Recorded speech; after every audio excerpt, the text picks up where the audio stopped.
नमस्कार my YouTube family, कैसे हैं आप लोग। आशा करती हूँ आप लोग अच्छे होंगे। मैं स्वागत करती हूँ अपने चैनल पूर्वी शाह में। और आज मैं कहानी सुनाने जा रही हूँ नवरात्रि व्रत की, सुखनी और दुखनी की। तो सभी माता और बहनों से निवेदन है कि इस नवरात्रि व्रत कथा को पूरा सुनिए और रहस्य जानिए। और कथा आधी नहीं पूरी सुनिए। आधी कथा सुनने से माँ जगत जननी का अपमान होता है और पूरा सुनने से माता रानी की कृपा आप पर बनी रहती है। तो प्रेम से सभी बोलेंगे जय अम्बे माता की। तो कहानी शुरू करते हैं अब। एक नगर में एक राजा और रानी बड़े प्रेम से रहते थे। उन दोनों में इतना प्रेम था कि वो एक दूसरे के बिना भोजन तक ग्रहण नहीं करते थे। कोई एक दूसरे से ईर्ष्या नहीं, कोई जलन नहीं, एक दूसरे से बहुत ही प्रेम करते थे। और उनके विवाह को कई वर्ष हो चुके थे।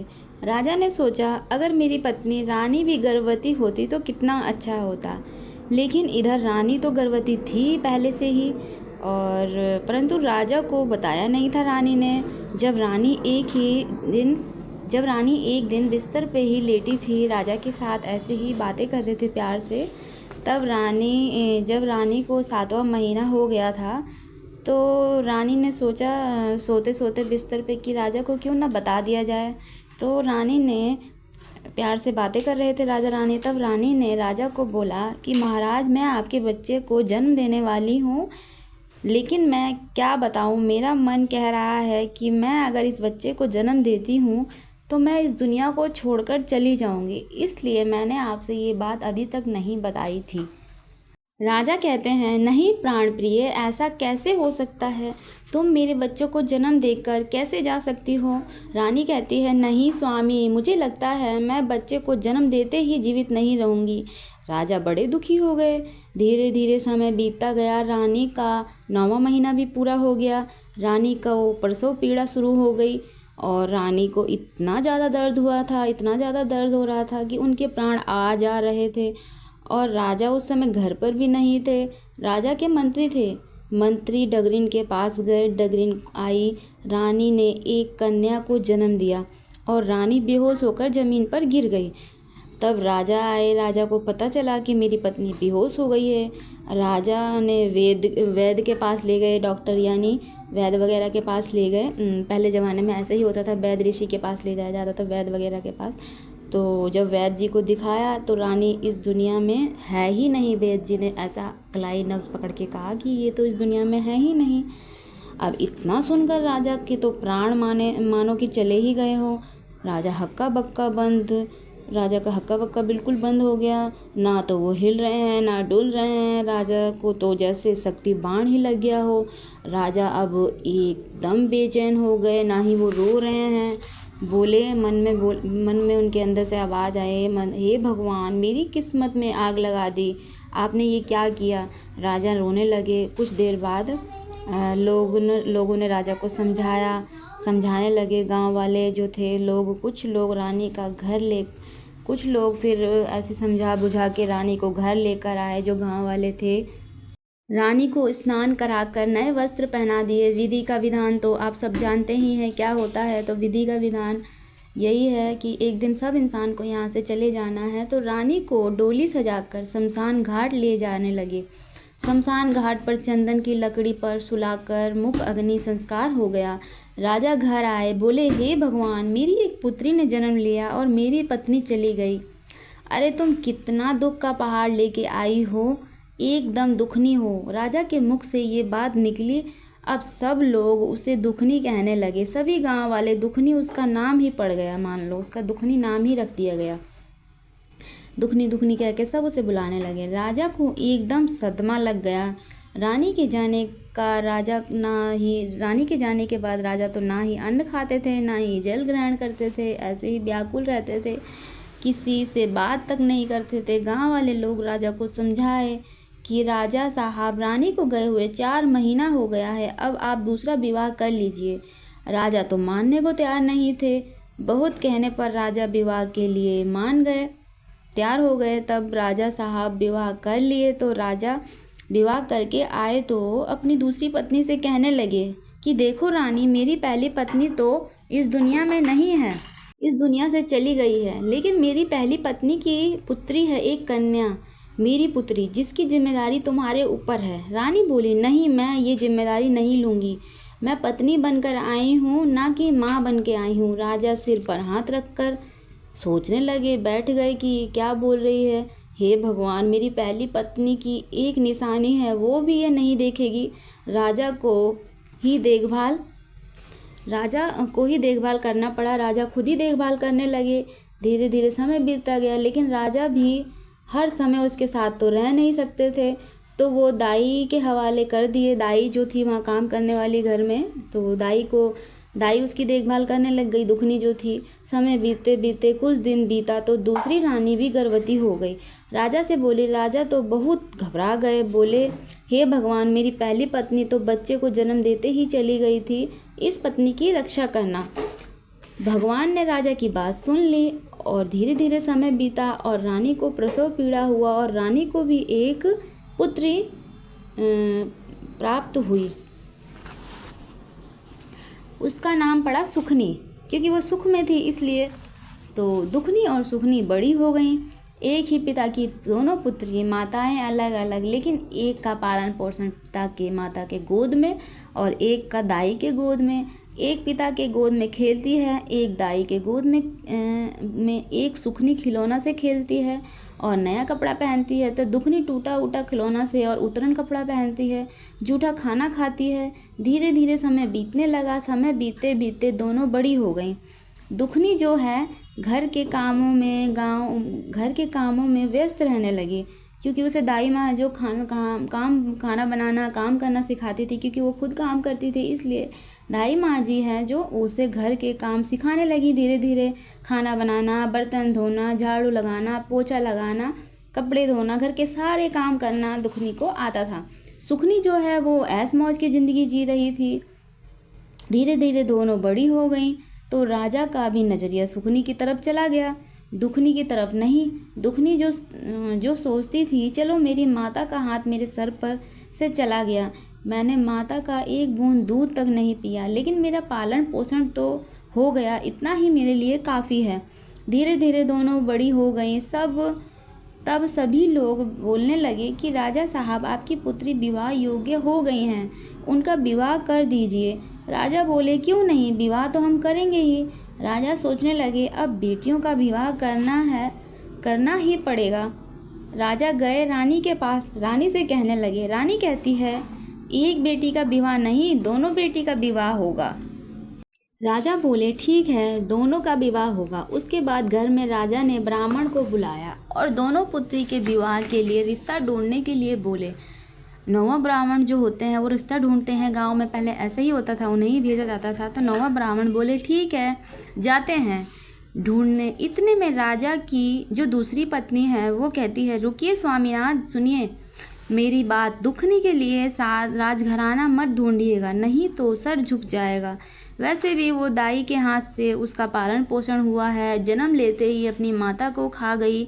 अगर किसी के घर बहुरानी बन कर गई, सास ससुर या बेटे को खा गई, तो हम लोग का बहुत ही बदनामी होगा।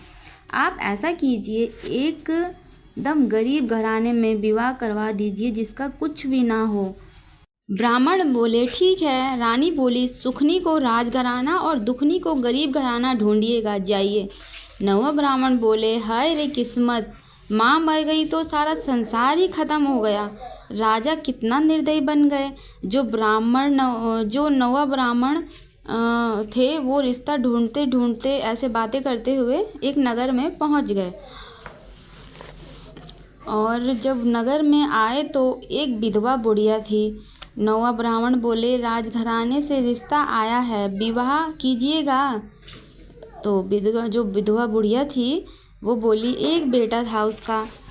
बुढ़िया बोली, काहे नहीं करेंगे, लेकिन मेरा जो बेटा है वो बिल्कुल बुद्धिहीन और निकम्मा है, कम अकल है। राजघराने की बहू आएगी तो मेरे घर का काम करेगी, राजघराने की बेटी आएगी तो मेरी बहू बनेगी। 9वां ब्राह्मण कहते हैं, सब करेगी। सब बता दिए वो राजा की सौतेली बेटी है। बुढ़िया बेचारी ने स्वीकार कर लिया रिश्ता। बोली, ठीक है। बुढ़िया बेचारी ने स्वीकार कर लिया, बोली, ठीक है, हम विवाह करेंगे। अब दुखनी का तो रिश्ता हो गया पक्का। अब इधर सुखनी के लिए राज दरबार में राजा का एक बेटा था, उससे ठीक हो गया। अब दोनों बहनों का रिश्ता एक ही गांव में ठीक हो गया। अब राजा के पास 9 ब्राह्मण आते हैं और बोलते हैं कि दोनों बेटी के लिए रिश्ता ठीक हो गया है। बोलते हैं कि दुखनी के लिए तो एक विधवा बुढ़िया है, उसका झोपड़ी है, एक बेटा है और उसी के यहाँ पर रिश्ता हमने कर दिया है। और सुखनी के लिए राजघराने में राजा कहते हैं ठीक है। राजा को दिन पता वाली पर्ची दे दिए। राजा ने सब जगह निमंत्रण भिजवा दिया। तिलक का दिन आया, राजा ने दोनों का तिलक पूजा करवा दिया। विवाह का दिन आया तो दोनों की बारात आई तो बेचारी बुढ़िया 10-5 आदमी भेज दी और अपने बेटे को। और जो सुखनी थी उसका कैसे 10-5 आदमी आया था, उसका तो राजघराना था तो 100-150 लोग आए। नाच गाना, कहार, घोड़ा, हाथी सब आया। राजा मड़वा में दोनों बेटी के विवाह के लिए राजा मड़वा में गए तो एक बेटी का तो उन्होंने कन्यादान किया और एक बेटी का कन्यादान दाई माँ ने किया। राजा की दोनों बेटी का विवाह हो गया और विवाह के बाद विदाई होने लगी, विदाई का टाइम आया तब विदाई होने लगी तो बेचारी जो दाई माँ जो होती है तो जो उससे मजदूरी में चावल मिले थे, चावल जो होते हैं खाने के लिए मिलते थे तो चावल होते हैं तो उसने आंचल में मतलब खोइचा में बांध रखा था, जो आंचल होता है पल्लू में, तो वो खोइचा खोलती है और दुखनी को दे देती है खोइचा। कहती है तुम्हारी माँ नहीं है तो पालन पोषण तो मैंने किया है, तो मैं ही तुम्हारी माँ हूँ। और जो सौतेली माँ होती है वो दुखनी की तरफ पलट कर भी नहीं देखती। और मेरी बेटी जा रही है, कोई दुख नहीं हुआ उसे कि मेरी बेटी जा रही है। सुखनी का विदाई डोली में हुआ। सुखनी की जो विदाई थी वो डोली में हुई, कहार से हुई और दुखनी बेचारी पैदल ही ससुराल चली गई। जैसे तैसे बुढ़िया जो थी उसने गृह प्रवेश किया झोपड़ी में और सुखनी तो राजघराने में गई थी। अब सुखनी जो है वो अपना जीवन राजघराने में सुख में बिताने लगी और दुखनी जो है वो दुख में अपना जीवन व्यतीत करने लगी। लेकिन सच्चे भगवान की भक्ति करने वाली दुखनी थी, जो राजा के दरबार में दाई थी, वो भगवान की सच्ची भक्त थी। वो पूजा पाठ बहुत ज़्यादा करती थी, प्रतिदिन वो भक्ति करती थी। दुखनी जो है वो सुबह उठकर बोली अपनी सासू माँ से कि माँ जी यहाँ माता का मंदिर है। सास बोली हाँ है। तो बोली मेरे लिए फुलवारी से, माली से या फिर फुलवारी या माली से फूल ला दीजिए और मेरे साथ मंदिर चलिए ज़रा, मैं माता रानी का पूजन करूँगी, देर मत करना सासू जी। सास कहती है चलो बेटी, हम देर क्यों करेंगे, हम तो पूजा करेंगे माता रानी का, दोनों मिलकर ही पूजा करेंगे। रोज़ाना दुखनी माता के मंदिर जाने लगी, पूजा करने लगी। नवरात्र में पूरा 9 दिन का व्रत करके उपवास रहकर माता रानी का पूजा पाठ करती। धीरे धीरे समय बीतता गया। दुखनी का एक पुत्र हुआ।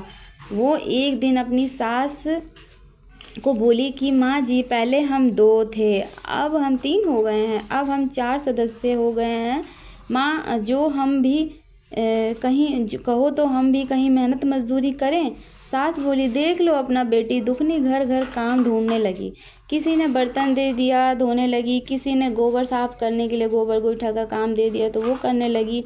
दुखनी धीरे धीरे कोई सूखा चावल, कोई मतलब काम के बदले में कोई सूखा चावल, कोई बना हुआ भात, खाना जो भी बचा खुचा रहता था दे देता था और कुछ कच्चे चावल भी दे देते थे और कुछ लोग पैसे भी दिया करते थे तो कोई कपड़ा भी दे देता था और कुछ सामान भी दे देते थे। तो ऐसे धीरे धीरे जो दुखनी का अब कोई भी दुख नहीं था। धीरे धीरे वो आगे बढ़ते ही जा रहे थे और अब उनको कोई चीज़ खाने पीने का दुख नहीं था। समय धीरे धीरे बीता। दुखनी का एक और बेटा हो गया। काम दुखनी ने नहीं छोड़ा, वो काम करती रही। धीरे धीरे समय बीता। दुखनी का एक बेटा, अब 2 बेटे हो गए थे। अब धीरे धीरे फिर दुखनी का एक और बेटा हो गया। अब उसके 3 बच्चे हो गए। जब 3 बच्चे हो गए तो दुखनी ने सोचा कि मेरी माँ मेरे घर मायका से तो कोई आता ही नहीं है, चलो एक दिन हम जाते हैं अपनी बहन से मिलने के लिए। तब दुखनी तीनों बच्चों को लेकर सुखनी के घर चली गई। सुखनी जो है वो झूला झूल रही थी, दासी जो है झूला झुला रही थी। इतने में एक दासी आती है, कहती है रानी जी आपकी बहन दुखनी आई है। सुखनी बोली ठीक है लेते आओ अंदर।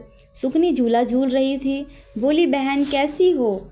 दुखनी बोली हम ठीक हैं। सुखनी ने पूछा कि तुम कैसी हो? तो दुखनी ने बोला कि हम ठीक हैं। दुखनी बोली बहन तुम कैसी हो? सुखनी बोली अरे हमको तो तुम देख ही रही हो, झूला झूल रही हूँ, दासी लोग झूला झुला रही हैं, पलंग पर बैठेंगे, खाना आएगा, पंखा हिलाएंगे, खाना खाएंगे और बर्तन दासी धो देगी। हम तो रानी हैं, तुम क्या कर रही हो? तेरे पति के क्या हाल है? सुने हैं नकारा निकम्मा है।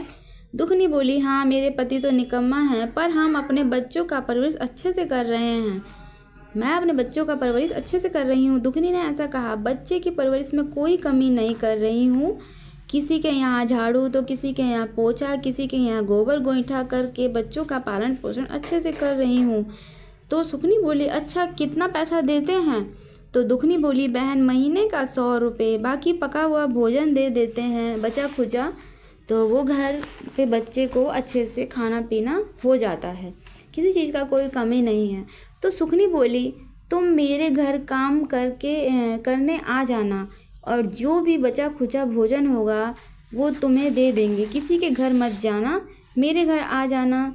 दुखनी जो है अपनी बहन के घर सुखनी के घर जाने लगी, काम करने लगी। अब धीरे धीरे दिन बीतने लगा, जो भोजन था वो लाने लगी। धीरे धीरे समय बीता और नवरात्र का समय आया और नवरात्र में जो दुखनी थी जो वो बिना लहसुन प्याज के भोजन बनाती थी, कोई तामसिक भोजन नहीं बनाती थी और सात्विक भोजन ही खाती थी। अब जब अमावस्या का समय आया तो अपनी बहन से बोली बहन मुझे सूखा अनाज दे देना, मैं तुम्हारे घर से पका हुआ भोजन नहीं ले जाऊंगी, क्योंकि हम पूरे 9 दिन सात्विक भोजन करते हैं। मेरे पति मेरे बच्चे हम सब बिना लहसुन प्याज के 9 दिन तक भोजन करते हैं। मेरी सास थी वो भी यही भोजन किया करती थी, परंतु अब वो स्वर्ग सिधार गई हैं, तो हम लोग सात्विक भोजन ही खाते हैं और हम सब पूरे 9 दिन तक मंदिर जाते हैं। तो क्या तुम सूखा चावल दे दोगी? तब इतना सुनकर सुखनी कहती है अरे तू कैसी हो कायर, जन्म लेते ही माँ खा गई, बड़ी भक्ति करने वाली बनी हो। ले जाना है तो बासी चावल ले जाना, नहीं तो मेरे घर में अभी इसी वक्त चली जा। मेरे घर से ले जाना है तो पका भोजन ले जाना, बड़ी आई बच्चे को गरम खाना खिलाएगी और मेरे घर फिर मत आना। दुखनी कहती है बहन मेरे जो 2 महीने का पैसा है वो तो दे दो, आज हम बाज़ार जाएंगे, माता की चुनरी श्रृंगार का सामान लाएंगे, प्रसाद लाऊंगी। इतने में सुखनी कहती है अरे कलमुही ज़्यादा बोलेगी तो इतने में बाल खींचकर 2-4 झापड़ उसको मार देती है।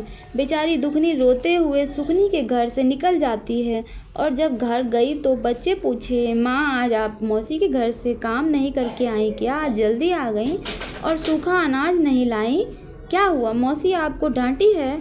दुखनी बेचारी आंसू पोंछी और एक रस्सी एक कुल्हाड़ी उठा ली और बोली बेटा अब किसी के घर नहीं जाएंगे, अब मैं किसी के घर नहीं जाऊंगी। अब हम मेहनत मजदूरी कर लकड़ी बेचकर हम सब काम करेंगे। आज ही हम लकड़ी बेचकर आएंगे और माता का श्रृंगार का सामान तथा पूजा की सामग्री मैं लाऊंगी। सोचती है माता रानी मुझे कितना दुख दोगी। रास्ते में जाते जाते सोचती रहती है, जंगल की तरफ जाती है वो लकड़ी काटने के लिए कि हे माता रानी आप मुझे कितना दुख दोगी। एक तो मेरा पति मंदबुद्धि है और दूसरा मैं जन्म लेते ही मैंने माँ को खो दिया, ऐसा लाछन लग गया मेरे ऊपर। ऐसा सोचते सोचते जंगल चली गई। इधर जंगल में एक गाय प्रसव पीड़ा से व्याकुल थी, छटपटा रही थी, प्राण अब तक हो रहा था और उसका जो है बच्चा नहीं हो रहा था। गाय ने सुना मनुष्य के आने की आहट तो उसने सर उठाकर देखा तो देखती है कि एक स्त्री जा रही है। गाय कहती है अरे कौन जा रही हो? सतयुग में जो है जानवर भी मनुष्य की जीव जो थे वो मनुष्य की भाषा बोलते थे। और जब गाय कहती है कौन जा रहे हो, जरा ऐसे आवाज़ सुनकर दुखनी कहती है मैं हूँ, क्या बात है? तब उससे गाय कहती है पुत्री जरा मेरे पेट को सहला दो, मैं बच्चे को जन्म देने में असमर्थ हूँ। मेरा बच्चा नहीं हो रहा है, तो क्या मेरे पेट को ज़रा तुम सहला दोगी, तो इससे मैं बच्चा करने मतलब मेरा बच्चा होने में समर्थ हो जाऊंगी। तो दुखनी जो है वो गाय की मदद करने चली जाती है और उसके पेट को सहला देती है। गाय माता ने बछड़े को जन्म दिया बड़े अच्छे से। अब गाय उठकर बैठ गई और अपने बच्चे को चाटने लगी। जब आगे बढ़ी दुखनी, तो नाग माता थी, जो नाग रानी थी, वो केचुल उतारने में असमर्थ थी। उनको बहुत तकलीफ़ हो रही थी। तो उन्होंने जब एक स्त्री को आने की आहट सुनी, तो उन्होंने बोला, अरे कौन है वहाँ? तो दुखनी बोली, मैं हूँ माता। तो नाग रानी बोली कि ज़रा इधर आना, मैं केचुल उतारने में असमर्थ हूँ, मुझे बहुत तकलीफ़ हो रही है, ज़रा मेरे शरीर को सहला देना तो मेरा केचुल आराम से उतर जाएगा। तो दुखनी जो है नाग रानी के पास गई, उन्होंने उनका शरीर सहलाया और केचुल आराम से उतर गया। तब जो दुखनी है वो थोड़ा और आगे बढ़ी, तब उसको एक बुढ़िया माता जो थी वो बैठी थी वहाँ पे। तो उन्होंने आवाज़ दी कि कौन जा रहा है? तो दुखनी बोली, माता मैं हूँ। तो बोली, ज़रा इधर आना, मेरे सर में बहुत जुएँ हो गए हैं, तो तुम निकाल दोगी? तो दुखनी बोली, हाँ माता जी, क्यों नहीं, लाइए मैं आपके जुएँ निकालती हूँ। तो ऐसा बोलकर दुखनी उनके जुएँ निकालने लगी। तो जुएँ निकालते निकालते जो बूढ़ी माता थी उनको नींद आ गई। और तो दुखनी जो है, तो उसने अपने पैरों को दोनों को फैला लिया और उनके सर को अपनी गोद में रखकर जुएँ निकालती रही। और जुएँ निकालते वो तो माँ जगत जननी थी, दुखनी का सिर्फ परीक्षा ले रही थी, क्योंकि वो तो सब जानती थी। और जुएँ निकालते निकालते तो शाम हो गई और माता रानी जो है वो सो गई थी। तो जब माता रानी उठी तो उन्होंने कहा, बूढ़ी माता जो थी, कि बेटी तूने मुझे जगाया नहीं और मैं सो गई और शाम हो गई। तो दुखनी जो है बोली, हे माता, कच्चे नींद में तो किसी दुश्मन को भी नहीं उठाया जाता, तो भला मैं आपको कैसे जगा देती? आप सो रही थी तो इसलिए मैंने आपको नहीं जगाया। तो माता बोली, अच्छा ठीक है, तुम घर जाओ। तो माता बोली कि तेरे घर में तो कुछ है नहीं? तो बोली, हाँ माता, मेरे घर में कुछ नहीं है। मैं कल से नवरात्र का व्रत शुरू हो जाएगा और आज अमावस्या है, तो मैं कल से माता रानी का पूरे 9 दिन का व्रत करती हूँ। वही माता रानी का श्रृंगार का सामान और पूजा का प्रसाद और सामग्री वगैरह लेने के लिए मैं जंगल आई थी। लकड़ी काट के, लकड़ी बेच के कुछ पैसे हो जाएंगे तो मैं माता रानी का श्रृंगार का सामान और चुनरी सब खरीद लूँगी। दुखनी बोली कि मैं पूरे 9 दिन का व्रत रखती हूँ, मंदिर जाती हूँ, माता का पूजा पाठ करती हूँ। तो बूढ़ी माता जो थी वो बोली, ठीक है, जैसा मर्जी वैसा करना, परंतु ये मेरे पास कुछ चावल है। तो वो अपने आंचल में से, पोटली में से खोल के वो पोटली दुखनी को दे देती हैं और कहती हैं कि बेटी इस पोटली को घर ले जाकर ही खोलना। और तब दुखनी जो है वो घर की ओर निकल जाती है। तब थोड़ा आगे जाती है, तब नाग रानी जो है आवाज़ देती हैं कि बेटी ज़रा इधर आ। तो दुखनी कहती है कि क्या हुआ नाग माता, आप केंचुल निकल गया तो आप मुझे डसने के लिए बुला रही हो? तो नहीं नहीं, नाग रानी कहती है, नहीं नहीं बेटी, मैं तुझे इनाम दूंगी, तूने मेरी केचुल उतरवाने में मेरी मदद की थी, तो इसलिए मैं तुझे इनाम दूंगी। तब दुखनी जो है जाती है, तो नाग रानी जो है बोलती हैं कि मेरे पास नागमणि है और मैं इस नागमणि का क्या करूँगी, तू ले जा अपने घर रख देना, और इससे घर में कभी किसी चीज़ की कमी नहीं होगी और घर में प्रकाश बना रहेगा। परंतु एक चीज़ ध्यान रखना कि इसे कभी कोई सर्प ना देखे, वरना वो लेके चला जाएगा, और कोई राजा महाराजा ना देखे, नज़र ना पड़े उसकी, नहीं तो वो लेके चले जाएंगे। तो दुखनी बोली, ठीक है नाग रानी माता। तो ऐसा कहकर वो आगे चली। तो जो गाय माता थी वो बोली कि दुखनी, मैं इस जंगल में क्या करूँगी, तुम घर जा रही हो तो मुझे भी अपने साथ ले चलो, क्योंकि मेरा जो बछड़ा है, जंगल में तो बाघ, सियार, कुछ भी जानवर, कोई भी जानवर आएगा और हमें मतलब मेरे बच्चे को खा जाएगा, तो तुम मुझे अपने साथ ले चलो, अपने घर वहीं बांध देना, तुम मेरी सेवा करना और मैं तुम्हें दूध दूँगी। तो दुखनी बोली, ठीक है। तो दुखनी जो है घर चली गई। तो घर जब गाय लेके गई तो बच्चे सारे दुखनी के खुश हो गए, बोले माँ गाय लेकर आई है, माँ गाय लेकर आई है। तो ऐसा गाय का दूध निकाली और गाय के दूध का जो फेंसा बनता है, फेंसा बनाकर अपने बच्चों को खिलाई। और घर में गई तो आंचल का चावल खोली, तो चावल जो सूप में खोली थी सूप भर गया, कोठी में डाली जो चावल तो कोठी पूरा भर गया। और जो पोटली दिया था बुढ़िया माता ने, तो वो जब पोटली खोला तो उसमें खाली सोने के ही सिक्के थे। अरे ये क्या, इतने सोने के सिक्के हैं, दुखनी सोची। अब उसके बाद फिर वो नागमणि भी घर में ला के रख दी। अब जब शाम रात हुआ तो वो एक सिक्का लेकर बाज़ार गई और माता के पूजा का सारा सामान सामग्री, चुनरी, प्रसाद सब कुछ लाई और अगले दिन माता के मंदिर पूजा पाठ की, नवरात्रि का उपवास रखी। अब उसके घर में कोई चीज़ की कमी नहीं थी। अब वो अपने पति से बोली कि सुनिए, अब घर बनवाने के लिए हम घर बनवाएंगे, घर बनवाने के लिए जो सामान होता है, रेता, बालू, ईंटा, सब सीमेंट, सब कुछ सामान गिरवाइए। और जो दुखनी का पति था उसका भी दिमाग ठीक हो गया था, अब वो भी बढ़िया हो गया था। अच्छा, और ये वो बाज़ार उसका पति गया सिक्का लेकर सोने का, और रेता, बालू, सीमेंट सब गिरवाया और घर बनवाया। दुखनी बोली, माता रानी की कृपा से हमारे घर में धन धान्य की सब चीज़ भर गया है, किसी चीज़ की कोई कमी नहीं है, अब हम घर बनवाएंगे। तब ऐसे करके उन्होंने घर बनवाया पूरा। और घर बनवाने के बाद जो निमंत्रण होता है गृह प्रवेश का, उसमें सबको बुलाया। तो अपनी बहन के यहाँ भी उसने निमंत्रण भिजवाया। तो सुखनी बोली कि अरे, उसके पास अचानक से कैसे इतना धन आ गया, तो हम ज़रूर जाएंगे देखने के लिए कि उसके पास अचानक से, वो तो बहुत गरीब थी, उसके पास तो झोपड़ी के अलावा कुछ नहीं था, उसके पास अचानक से ऐसा कौन सा खजाना हाथ में लग गया उसके, जो कि इतना एकदम अमीर हो गई है, चलो हम देखने तो ज़रूर जाएंगे। तब ऐसा सोचकर सुखनी उनके यहाँ गृह प्रवेश में आई। तो घर में जो लोग थे वो तो सब इधर उधर सोए, लेकिन सुखनी जो है दुखनी के पास सोई, जानने के लिए कि इतना धन कैसे प्राप्त हुआ तुझे। तो उसने पूछा कि दुखनी बहन, तेरे पास इतना धन संपत्ति कहाँ से आया। तो जो सुखनी ने पूछा, तो दुखनी जो है वो बोली कि बहन देख, मैं लकड़ी काटने जंगल गई थी तो मुझे गाय माता मिली। तो उन्होंने ऐसे बोला कि मेरा बच्चा होने में असमर्थ हूँ तो मेरी मदद कर, तो मैंने मदद किया। तो फिर आगे चली तो नागरानी मिली, और ऐसे उन्होंने केचुल उतारने के लिए कहा, और आगे बढ़ी तो बुढ़िया माई मिली जिन्होंने जुएं निकालने के लिए कहा। तो मैं वैसे वैसे करती गई, तो उन्होंने मुझे पोटली दिया, नागरानी ने मुझे नागमणि दिया, और गाय माता मेरे घर आ गई। तो ऐसा सुनकर सुखनी बोली ठीक है। सुखनी दुखनी से बोली कि ठीक है, हम अपने घर जाते हैं। तो दुखनी बोली ठीक है। और फिर सवेरा होते ही सुखनी जो है वो एक कुल्हाड़ी ली और रस्सी ली और जंगल की तरफ चली गई। तब सुखनी जंगल की तरफ बढ़ी तो भगवान बोले, माता रानी बोली कि मतलब दर्शन देना तो इनको ज़रूरी है, वरना वो दुखनी पे लाछन लगा देंगी कि ये चोरी का माल लाई है, चोरी करी है, तो इसलिए हमें दर्शन तो देना ही पड़ेगा। तब आगे जंगल में जब सुखनी बढ़ी तो गाय माता थी, तो वो प्रसव पीड़ा से परेशान थी। वो बोली कि अरे कौन है, ज़रा इधर आओ, ज़रा मैं बच्चा देने में असमर्थ हूँ। तो सुखनी बोली, तो मैं क्या करूँ, मैं तो खुद ही महल की रानी हूँ, और तेरा बच्चा करवाने में मैं मदद करूँगी, एक लात मारूँगी ना तो अभी तेरा बच्चा हो जाएगा। ऐसा कहकर वो आगे चली गई। जब आगे गई तो उसे मिली नागरानी। नागरानी बोली, अरे कौन है, ज़रा मेरा केचुल उतारने में मदद करना।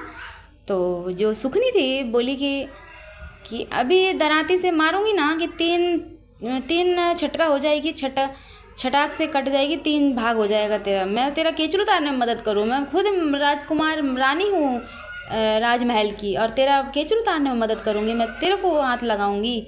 ऐसा कहकर वो आगे चली गई। जब आगे गई तो बुढ़िया माई बैठी थी, तो वो बोली कि अरे बेटी कौन है, ज़रा मेरे सर में जुएं निकाल दो, ज़रा मेरे सर में जुएं हो गए हैं।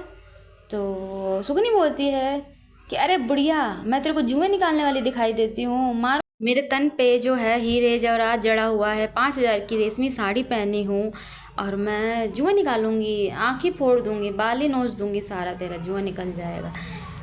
जल्दी से मुझे वो दे जो तूने मेरी बहन दुखनी को दिया है, पोटली जल्दी से निकाल अपना। तब बुढ़िया माई जो है वो आंचल खोलती है और कहती है, लो बेटी ये मेरा आंचल का। तो वो आंचल का चावल उसको आंचल में जो चावल रहता है दे देती हैं, और एक झोला में से पोटली निकाल कर दे देती हैं। और सुखनी फिर आगे बढ़ती है तो नागिन से कहती है कि नागिन, जो तूने दुखनी को दिया है नागमणि, जल्दी से मुझे नागमणि दे।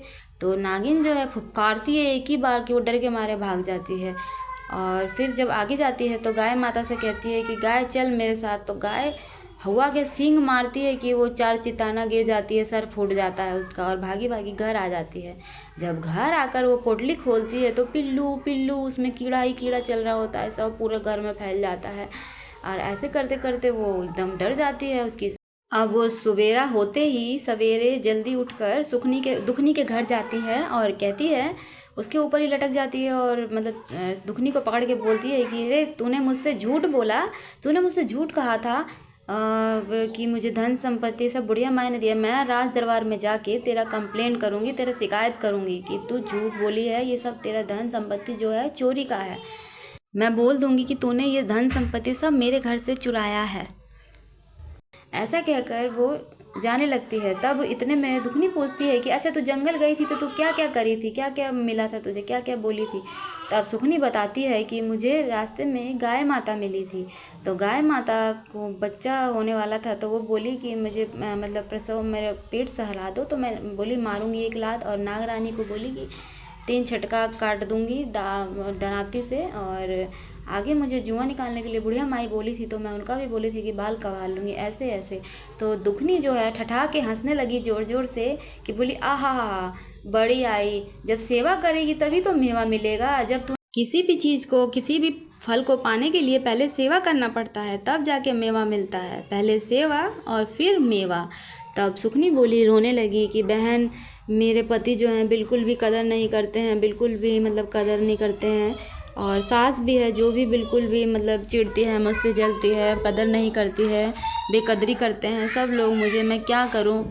रोने लगी। तो दुखनी जो है बोली, बहन तेरे पास तो माँ बाप सब हैं, मेरे पास कोई नहीं है, मेरा एक पति है वो भी निमंद बुद्धि है, और जो मेरी सास हैं वो हैं तो वो स्वर्ग सिधार गई हैं, मेरा कोई नहीं है, अपने 3 बच्चों के साथ रह रही हूँ। तुम्हें मेरा धन संपत्ति देखकर खुशी नहीं हुआ बहन, बिल्कुल भी।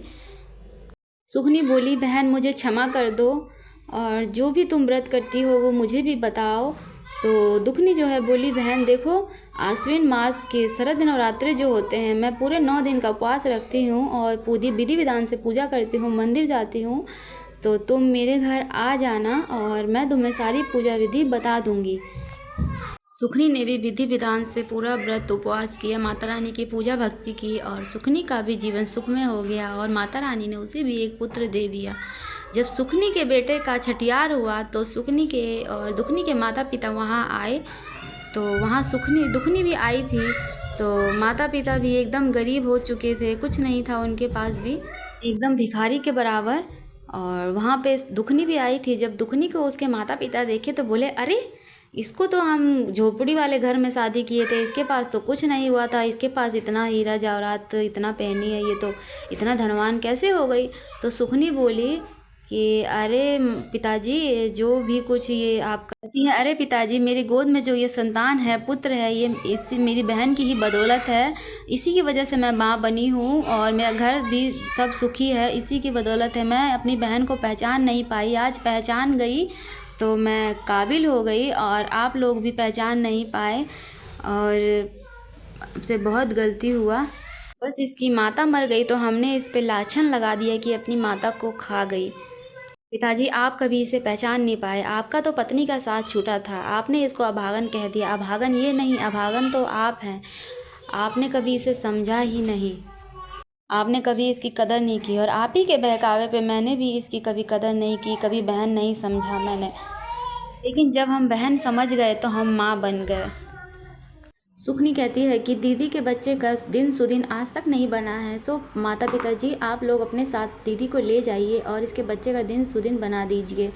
तब माता पिता बोले, अरे हम कैसे ले जाएंगे, हमारे घर पे तो खाने तक को कुछ नहीं है, अन्न नहीं है। तब दुखनी बोली कि पिताजी हम सब कुछ यहाँ से ले जाएंगे, और दुखनी आटा चावल दाल मसाला सब कुछ अपने मम्मी पापा मायके ले गई, और दुखनी सब चीज़ लेके गई मायके, और उसके बच्चे का दिन सुदिन बन गया। और दुखनी को सब उसके माता पिता अपनी बेटी मानने लग गए, और आने लग गए, जाने लग गए, और चारों तरफ से उसे घेर लिए। तो इसीलिए बहनें कहते हैं कि भरला के सब कोई, जरला के कोई ना। मतलब कहावत कही गई है कि जिसका सब कुछ भरा रहेगा उसके लिए सब खड़े रहेंगे, और जिसके पास कुछ नहीं रहेगा उसकी तरफ कोई मुड़ के भी नहीं देखेगा। ये दुनिया का दस्तूर है। तो इसी के साथ ये कहानी ख़त्म होती है। अगर मेरी ये कहानी आपको पसंद आई हो माता जी की नवरात्रि की, तो प्लीज़ मेरे चैनल को सब्सक्राइब करना, लाइक करना, और कमेंट में जय माता दी ज़रूर लिखना। तब तक के लिए नमस्कार।